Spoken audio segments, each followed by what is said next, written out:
أنا اسمي سارة وعايشة مع أهلي في بيت كبير شوية. البيت فيه 4 أوض، أوضة لبابا وماما، وأوضة ليا أنا، وأوضة لأخويا أحمد ومراته ومعاهم طفلين، وفي صالون مخصص للضيوف. في الأول كل حاجة كانت ماشية عادي، لحد ما مرات أخويا بدأت تتغير شوية، بقت دايما تبص لأوضتي وتعلق إنها واسعة وتنفع للأطفال، وأنا كنت بطنش ومكبرش الموضوع. مع الوقت الكلام بدأ يزيد، وسمعتها أكتر من مرة بتقول لأخويا إن مش منطقي إني قاعدة لوحدي في أوضة كبيرة وهما متزنقين، بس برضه حاولت اتجاهل علشان ما نكبرش المشاكل.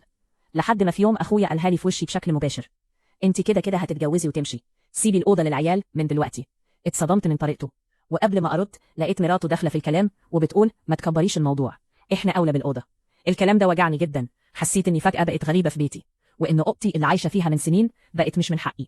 فكره اني اسيب اوضتي وانام في الصالون كانت صعبه جدا، خصوصا ان الصالون اصلا للضيوف ولازم يفضل دايما مترتب، يعني هبقى كل شويه شايله وحاطه وحاسه اني ضيفه مش صاحبه مكان.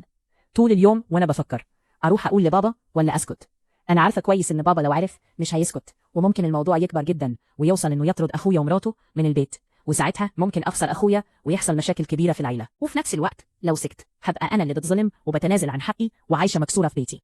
وقفت قدام اوضتي وبصيت لكل حاجه فيها، ذكرياتي وحاجتي وكل تفصيله عشتها هنا، وبعدها بصيت على الصالون وحسيت بفرق كبير، وساعتها فهمت اني فعلا بين اختيارين: يا احافظ على حقي يا احافظ على هدوء البيت. بس واضح ان الاتنين مش هيمشوا مع بعض، ودلوقتي انا محتاره بجد. لو انتوا مكاني تقولوا لباباكم وتاخدوا حقكم مهما حصل، ولا تسكتوا وتعدوا الموضوع علشان المشاكل ما تكبرش؟